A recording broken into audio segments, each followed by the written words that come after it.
நம்முடைய மாவட்ட கழக செயலாளர் ராமநாதபுரம் சட்டமன்ற உறுப்பினர் ராமபாட்சா முத்துராமலிங்கம் அவர்களுடைய இந்த மாவட்டத்திற்கு 6 சட்டமன்ற தொகுதிகள் இந்த பாராளுமன்றத்தில், நம்முடைய மாவட்டத்தில் 4, விருதுநகர் மாவட்டத்தினுடைய அன்பு சகோதரர் தங்கம் தென்னரசு அவர்களின் தொகுதி, இன்னொன்று நம்முடைய ராமச்சந்திரன் தொகுதி அரணாங்கி திருநாகரசு இந்த 6 தொகுதிகளிலும் நாம் போன தடவை 1,43,000 வாக்குகளை பெற்றுள்ளோம். இந்த தடவை எத்தனை வாக்குகளை வெற்றி பெறுவீர்கள் என்று என்னுடைய தலைவர் கேட்டார்.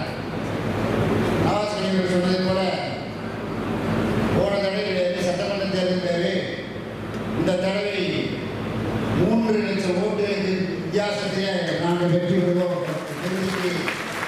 50,000 குறையாமல் என்றே ஆணித்தரமாக சொல்லியிருக்கிறேன். அதற்கான நடவடிக்கை நடக்கும். எவ்வளோ பயப்பட வேண்டியது ஓபிஎஸ் ஆனாங்க, இபிஎஸ் ஆனாங்க. நாங்கள் கிடையாது. நான்லாம் அமைச்சராக இருந்த பொழுது எம்ஜிஆர் இருந்தார், ஜெயலலிதா இருந்தார், கட்சி வேறு நடந்து போச்சு. இப்போ யாரும் கொண்டு போயாரு. அதை பார்த்து நம்முடைய ஈரோடு தேர்தலையும் நான் பார்த்துருந்தேன். திராவிட இயக்கம் என்று சொன்னால் நம்முடைய கடமை தான். அவர் பின்னாலே அனுபவித்து செல்வதுதான் நம்முடைய கடமை. திராவிட மாடல் ஆட்சியில் ஒரு ஆட்சி நடத்துகிறார். அவர் திமுக ஆட்சியில் சொல்லவில்லை, திராவிட மாடல் ஆட்சியில் சொல்கிறார். எதிர்கட்சியாக வரணும்னு பாரதிய ஜனதா பாசிச கட்சி, ஒரு மதத்தின் பெயராக நடக்கின்ற கட்சி. நம்மை பொறுத்தமட்டில் மதம் கிடையாது, ஜாதி கிடையாது. நாம் மத சார்ந்த இயக்கம். நம்மை பொறுத்தமட்டில் நாம் அனைவரும் ஒன்றுபட்டு மாமமைப்பின் உணர்வோடு அனைத்து சமுதாய மக்களும் ஒன்றாக வாழ்கின்ற பகுதி, அனைத்து மதத்தினரும் ஒன்றாக வாழ்கின்ற நம்முடைய பகுதி தமிழ்நாடு.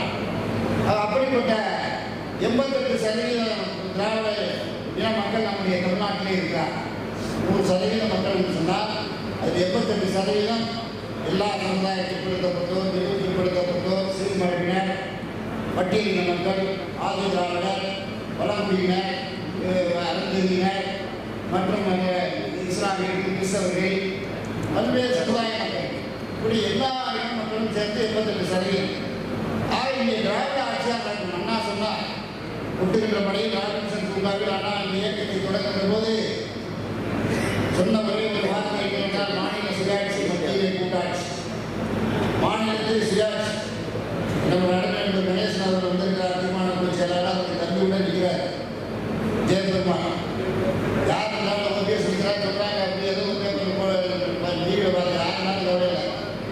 நான் அமைச்சராக இருக்கிற பொழுது அவர்கள்லாம் பிபிஎஸ் ஒரு சட்டமன்ற உறுப்பினர், நகர செயலாளர் ஓபிஎஸ். அதனால் வந்து அதிகமாக போகல. அவங்களே ஏதோ ஒரு கட்சி நடத்துகிறாங்க, அவ்வளோதான். ஆனால் உன்னை மட்டும் எனக்கு தெரியும், யாருக்கு செலவழிக்க மாட்டார் ஓபிஎஸ். அவர் மட்டும்தான் செலவழிச்சுக்கிறார். அவருக்கு 25 வருஷமாக பதவியில் இருந்தாரு. இது யாருக்கு அந்த சமுதாய மக்களுக்கு எந்த நன்மையும் செஞ்சது கிடையாது. அவ்வளோதான் நான் நினைக்கிறேன். மற்றபடி நாம் யாரையும் பேச சொல்லுங்கள். எல்லா மக்களும் தலைமையை நோக்கி வந்து கொண்டிருக்காங்க. அனைத்து சமுதாய பேர் நாங்கள் வந்து இந்த மாவட்டத்தில் சில வைக்கிறோம், நினைவு சின்ன வைக்கிறோம். எப்படி முதல் தேவருக்கு நம்முடைய தொகுதி முதல்வர் தொகுதி அங்கே நான் என்ன தேவையா நான் செஞ்சுருக்கேன். அடுத்து திருமாவளவன் சேகரன் 2 பேர் இருந்தாங்க அந்த இடத்துல. தேவேந்திர மக்கள் அவன் தேவேந்திர குலம்னா இன்னும் பெருசாக நடந்து போனதுனால மோடிக்கு போனாங்க. 2 பேர் இளைஞர்கள் எல்லாரும் போனால் சொல்லுவேன். ஆனால் 60% மக்கள் எங்கே இருந்தாங்க. அவர்களுக்காக விமானங்கள் சேகரவர்களுக்கு நினைவு பண்ணோம். 3 கோடியில் வரப்ப முடியாது. இடம் மாத்திரம் 8 கோடி ரூபாய் இல்லை. நான் கொடுத்து அரசாங்கத்தில் 3 கோடி, ஆனால் இடம் கொடுத்து 8 கோடி. ஆக இப்படி சமுதாய ஒரு குயிலி ஆயிரக்கணக்கில் ஆங்கிலேயரை எதிர்த்து இந்த நாட்டுக்காக பாடுபட்ட குயிலி. ஆக சமுதாய மாற்றம் என்பது இந்த நாட்டுக்கு நன்மை செய்தவர்கள் தான். தேவைன்னா ஜெயிலாளர் இருந்தார், அவர் நாட்டுக்காக இருந்தார். அதே போல மாநில சேகரன் ஒரு ஆரம்பத்திலிருந்து கஷ்டப்பட்டு வந்து உயிரிழந்தார். அதே போல நம்ம குயிலி இருந்தார். அதாவது இதில் வித்தியாசம் கிடையாது, ஜாதி வித்தியாசம் கிடையாது. வீரநாடம் வீரம் அங்கே மாறு கட்டினான். நீ மாறுபாட்டுக்கிறாய், எழுதி கொடுத்து போகிறாய், ஆங்கிலேயம் கட்டுவது என்னை சுட்டுக்கொள், நான் இப்போ எழுதி கொடுக்க மாட்டேன் என்று நேரடியாக அதனால் போட்டுறான். வேற ஒன்றும் நாட்டுக்காக தியாகம் செய்வது யார் யார் அவர்கள் எல்லாம் போற்றப்படுகிறாங்க. அப்படிப்பட்ட இனம்தான் தமிழினம். ஆகவே இந்த தொகுதியில நாம் வெற்றி கொள்வது ஒன்று சந்தேகம் கிடையாது. சின்ன கூட முதலில் வெளியிட்ட எல்லாரும் அவங்க சின்னத்தில் நிற்கணும் தலைவர் செஞ்சார். இதில் என்ன எனக்கு ஒரு வேடிக்கைனா 10 பேருக்கு பாதம் ஒரு கூட்டம் நடத்துன்னு சொன்னார். தலைவர் நடத்தினான். நான் தலைவர்கிட்ட கேட்டேன், சொன்னிய நான் மீனவர் மாநாடு நடத்தினா இந்தியா தலைவர் நண்பனாக நடிச்சாரக்கூடிய ஒரு உதவி செய்யணும். நான் 970 கோடி ரூபாய் கொடுத்தோம். நம்முடைய தளபதி அனுமதி மீனவ நண்பர்கள் கொண்டு விடுகிறேன். 8,000 ரூபாய் மீன்பிடி கால தடை காலத்தை 8,000 ரூபாய் வழங்கிய நம்முடைய மாண்பு முதலமைச்சர் தளபதியாக தான் மீனவர்களுக்கு நன்றி செய்கிறோம். நடிப்பு வேறு, அரசியல் வேறு. அரசியல் களத்தில் இருந்தவர் அண்ணாமலை கலைஞர் எழுதாங்க இல்லைன்னு சொல்லவில்லை. அவர்களெல்லாம் போய்விட்டார். இன்றைக்கு அந்த கட்சியில் திராவிட என்று சொன்னாலே தளபதி தான். அவர் தான் நாட்டுடைய முதலமைச்சர். ஒரு இல்லாமா சில பேர் கேட்டாங்க, எங்களுக்கு பெண்ணால என்ன உன்னுடைய என்ன கேட்டாரு கவர்மெண்ட் நேரடியாக நான் கேட்டேன். நாங்கள் எலெக்டட், நீங்கள் செலக்டட். முதலமைச்சர் தான் பக்கத்தில் கவர்மெண்ட் என்னை பார்த்தார். நாங்கள் மக்கள் பிரதிநிதிகள். அவர் 160 எம்எல்ஏக்கு முதலமைச்சர். நீங்கள் யார் உள்துறை அமைச்சர் செலக்ட் பண்ணி ஒரு பிரசிடென்ட்டோ கைது வாங்கிக்கிறேன். நீங்கள் உட்காந்துக்கிறீங்க. நீங்கள் ஆட்சி நடக்கிறதா முதலமைச்சர் ஆட்சி நடக்கிறதா? ஓட்டு ஒன்று நம்பி போட்டோன்னா எங்கள் நம்பி போட்டோன்னா 2018 கோடி ரூபாய் நான் நாடாளுமன்ற உறுப்பினர் நம்முடைய காலப்பட்சம் முத்தாமியம் முருகேசன் மாநில எல்லாரும் இந்த மாவட்டத்துக்கு குடிநீர் திட்டம் வேணும்னு சொல்லி லெட்டர் கொடுத்து சிவேக்கை கலையை கொண்டாங்க. இல்லைன்னு சொல்ல சிவேக்கையை முன்கொண்டு இந்த தாண்டி வரல அந்த தண்ணி. இப்போ தண்ணி வந்துட்டு வேலை நடந்துட்டு இருக்கு. இதெல்லாம் எப்படி வருது? இந்த ஆட்சியில் 2022 கோடி ரூபாய் நம்முடைய முதலமைச்சர் கொடுத்தாங்க. நம்முடைய சட்டமன்ற உறுப்பினர்கள் நாடாளுமன்ற உறுப்பினர்கள்லாம் நாங்கள் எல்லாரும் கூடி கோரிக்கை வைத்து நான் முதல்வர் போய் நேரடியாக பேசப்பட்டு 25 ரூபாய் குடிநீர் கிடையாது அப்படின்னு சொன்னால் ராமநாதபுரம் மாவட்டத்தை கனிவோடு 3000 கோடி ரூபாய் கொடுத்தாங்க. எல்லா பாலங்களும் வேலை நடக்குது, எல்லா பைபாஸ் எல்லாம் நடக்குது. என்ன திட்டம் நடக்கல? என்ன குற்றச்சாட்டு இந்த ஆட்சி மேல? ஒரு குற்றம் சொல்ல முடியாது. தோழமை கட்சிக்கு 19 சீட், 4 சீட்டு காங்கிரஸ், 2 சீட்டு லெப்ட், 1 சீட்டு முஸ்லீம். நாங்கள் தென் மாவட்டத்தில் மனசோடு ஏற்றுக்கமா இல்லையா? நாங்கள் வேலை பார்க்க போகிறோம். உங்களோட எதுவும் வேலை பார்க்க எல்லாரும் வேலைக்கு பண்ண போகிறோம். அதுவும் பார்க்கல. எல்லாம் எங்களுக்கு வித்தியாசம் கிடையாது. ஆனால் தலைமையிலான அந்த பொறுப்பு நம்முடைய முதலமைச்சர் நீங்கள் கொடுத்துருக்கீங்க. கூட்டணி கட்சியெல்லாம் நீங்கள் பார்த்து பண்ணால் சரி. யாரெல்லாம் என்ன ஓபிஎஸ் இருந்தால் என்ன கொஞ்சம் அப்படி கொஞ்சம் செலவாக அதை பார்த்துக்கணும். அதை பற்றி பிரச்சனை இல்லை. அதை பற்றி யார் இருந்தாலும் இருந்தால் நம்ம சரி வெற்றி விடுவதை தடுக்க முடியாது. ஏன்னா அவர் 6 தொகுதியில் நாங்கள் கூட புதுக்கோட்டை மாவட்டம் கருணாநிதி தொகுதியில் ஊழியர் கூட்டம் பேசினாங்க. தலைமையினா வந்தார். அனைத்து சமுதாய மக்கள் நம்மளோடு இருக்கிறார். முதல்ல ஒரு மாறி சொன்னாங்க. இப்போ சொல்ல முடியாது. நிற்கிறது கூட 30,000 யூபிஎஸ் கட்சியில் வந்துறார். என்ன இந்த தம்பியை போட்டுறாரு. அது எங்களுக்கு பெருமாள் பெருமாள் அவருக்கு யாரோட கற்பனை நம்ம கட்சி தான், நம்ம கூட்டணி தான். நம்ம கூட்டணியில் வந்து அவங்க நமாஸ்கரி வேட்பாளர் நம்ம கேட்க சின்ன பிரச்சனை, ஒரு சின்ன பிரச்சனை. அது பிரச்சனை எல்லாரும் அதிமுக வேட்பாளர் அண்ணன் நம்ம கணேசன் அவர் நம்முடைய கட்சியில் ரொம்ப வருஷமாக இருக்கிறார். அவருக்கு ஓட்டு பிரச்சனை, அவங்க பிரச்சனை அவங்களோட பாசிச பாஜக இந்த நாட்டில் தலையிடக்கூடாது என்பதை நம்ம உத்தரப்பிரதேசம் சரி, ஐஏஎஸ்ஆரும் சரி, தேசஸ்ரீ பீகாரும் சரி ஒரு முடிவெடுத்திருக்காங்க. அவர் இந்தியா கூட்டணி என்பது ஒரு மிகப்பெரிய இந்திய நாட்டினுடைய ஒரு சிறப்பு சொல்கின்ற ஒரு கூட்டணி. இந்த நாட்டில் என்னன்னா மதசார்பற்ற நாடு. இங்கே அதிபர் அதிபர் மோடி வந்தார். அதிபர் வந்தால் மாநிலங்களே என்ன பண்ணுறது உரிமை இல்லை. நம்ம கட்சியாருக்கு கேரளா ஒரு கட்சி இருக்குது, கர்நாடகாவில் ஒரு கட்சி இருக்குது, தமிழ்நாட்டில் ஒரு கட்சி இருக்குது, ஆந்திராவில் ஒரு கட்சி இருக்குது, தெலுங்கானாவில் ஒரு கட்சி இருக்குது, சிவசேனா ஒரு கட்சி இருக்குது, ஊபியில் ஒரு கட்சி இருக்குது, பீகாரில் கட்சி இருக்கு. கெஜ்ரிவால் அவரு ஒரு ஒன்றுமில்லாத அதானி ஆட்டிட்டு இருந்தேன். போனோம்னா குஜராத்தில் கான்ட்ராக்டர் சும்மா 150 ரூபாய் 60 ரூபாய்க்கு எடுத்துட்டு இருப்பேன். இன்னைக்கு பார்த்தா 15 கோடி வச்சுருக்கேன். யார் போனா தெரியாமல் யார் அதானி பணம் யார் பணம் கேட்டா அங்கே ஊழல் இங்கே ஊழல். என்ன பெரிய முதலமைச்சர் ஹேமந்த் சோரனை உள்ள வச்சு என்ன பண்ண போறீங்க? என்ன போனால் அவங்க சௌகரியமாக இருக்கிறாரு. என்ன பண்ண போகிற சும்மா அதை எடுத்துருக்காங்க. நாங்கள் போகிறீங்களா அவரை கேட்க முடியாது. ஆனால் ஜெயிலுக்கிற பயப்படுறதுலாம் இருக்கு. ஆளுகளை மிரட்டுறது, இடியை வச்சு பயப்படுறது, ஐடியை வச்சு மிரட்டுறது இதெல்லாம் நடக்காது. இந்த ஆட்சி என்பது ஒரு சர்வாதிகார ஆட்சி. பாசித பாஜக வரக்கூடாது. அவன் என்ன நினைக்கிறான்னா அதிமுக ஒழிச்சிட்டு 2000 பார்க்குறேன்.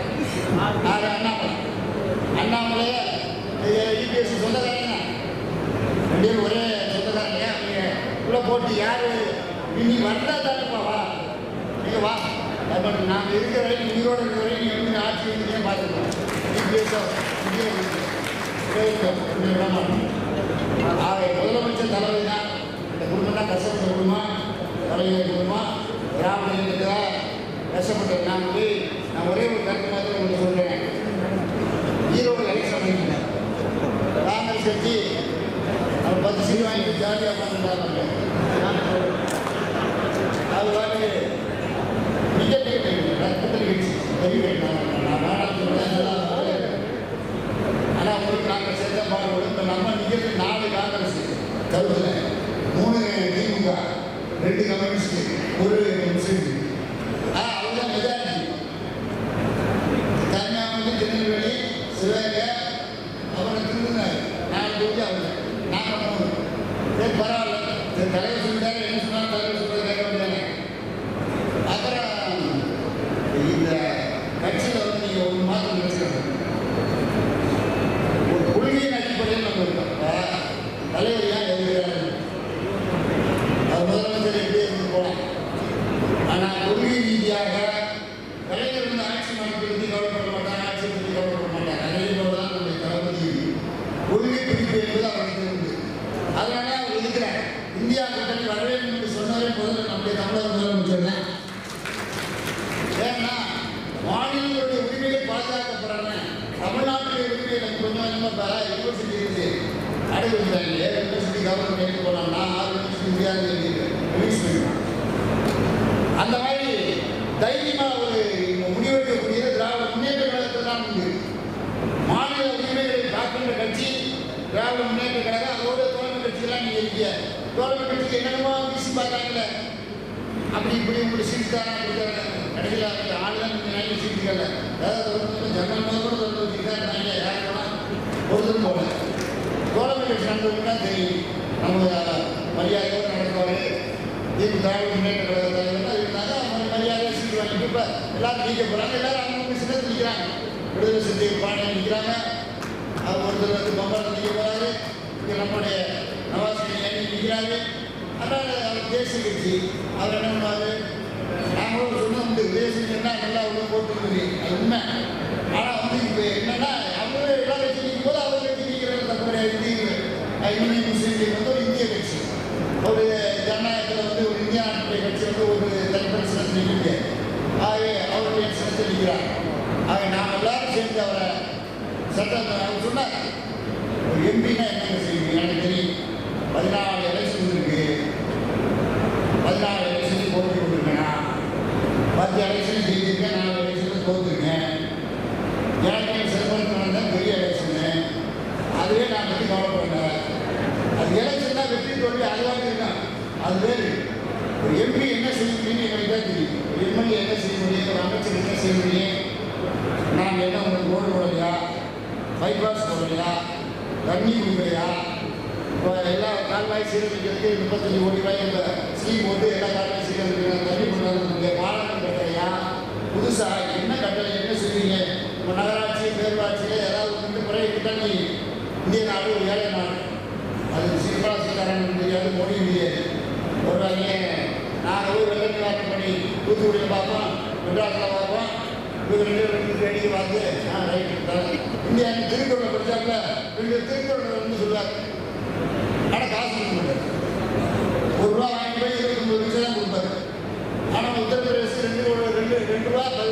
விலைவாசி என்ன நியாயம்? இதுக்கு காங்கிரஸ் கட்சி ஒரு அறிக்கை 5 கொள்கை மகளிருக்கு எவ்வளோ கொடுக்க போகிறான், ஜிஎஸ்டி கொடுக்க போகிறான், 150 நாள் வேலை வாய்ப்பு, 400 ரூபா சம்பளம். காங்கிரஸ் கட்சி ஒரு நல்ல அடித்தள மக்களுடைய ஒடுக்கப்பட்ட இடுபொடிய பாடுபட்டு அனுபவிக்க முடியாமல் தவிர்க்கான வேலை மக்கள், அப்படிப்பட்ட மக்களுக்கு சேவை செய்யக்கூடிய கட்சியாக காங்கிரஸ் கட்சி இன்னைக்கு தமிழ்நாட்டில் அறிக்கை விட்டு அது உண்மையிலே பாராட்டக்கூடிய. அதே போல நம்முடைய முதலமைச்சர் அவர்கள் ஒரு தேர்தல் அறிக்கை சொல்லியிருக்காரு. இப்போ அதை பார்த்து டூப்ளிகேட்டாக நினைச்சாங்க. நான் எதில் வரேன், நான் 3 துறைக்கு அமைச்சராக இருக்கும்போது எம்எல்ஏ கூட முடிச்சு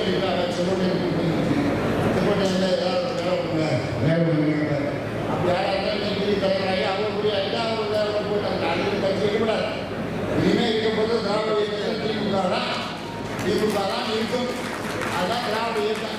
திராவிட மற்ற கட்சிகள் அது அவங்களுடைய கட்சி அவங்க வச்சுக்கிறாங்க. எல்லா கட்சியும் வந்து மனிதனே மக்கள் கட்சி வந்தாங்க, மக்கள் நீதி மையம் வந்தாங்க, பல கட்சிகள் வந்தாங்க. புதுசு புதுசாக கட்சிகள் நாளைக்கு கூட வெற்றி கழகத்துக்காக கூட வருவாங்க. அதுதான் விஷயம். ஆனால் எல்லாரும் கட்சி தோன்றாங்க. ஆனால் கட்சிகள் நடத்தாங்க. நானும் ஒரு கட்சிகள் நடத்தினேன் 8 வருஷம் 7 வருஷம் 8 வருஷம் நடத்தினா அப்புறம் பார்த்தா ஒரு வெற்றி அடைய முடியாது. கட்சி வச்சுக்காம வெற்றி அடைய முடியாது.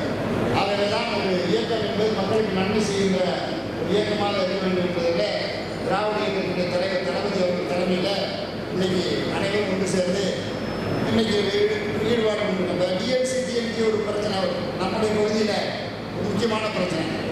துறை வைக்க கூட எங்களை வந்து பேசினார் வைக்க பையன்.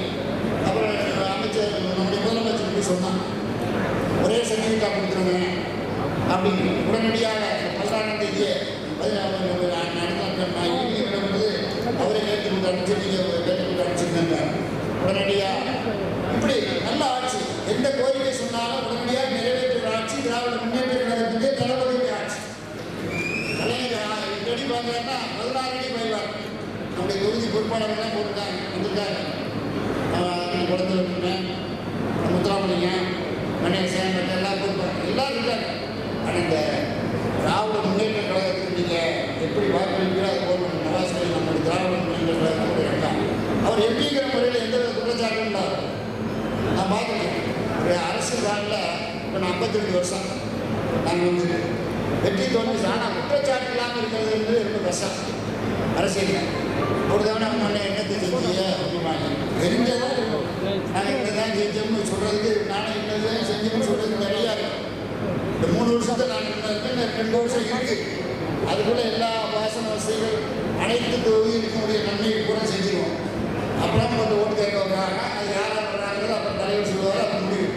ஆனால் அந்த தேர்தலில் இந்தியா ஒன்றாக இருக்க வேண்டுமானால் மாநிலங்கள் 32 33 மாநிலம் இருக்கு. மணிப்பூருக்கு மோடி போக முடியல. மோடி வாயில் எல்லாம் வட சொல்லுவார். நோம்பு டைம் நோம்பு டைம், அதனால பேச்சு சொல்லிக்கிறேன். நீங்கள் எல்லாரும் சேர்ந்து ஒற்றுமையாக இந்த தேர்தலில் 3 லட்சம் ஓட்டை நம்ம நவாஸ் கரீம் ஜெயிக்கணும்.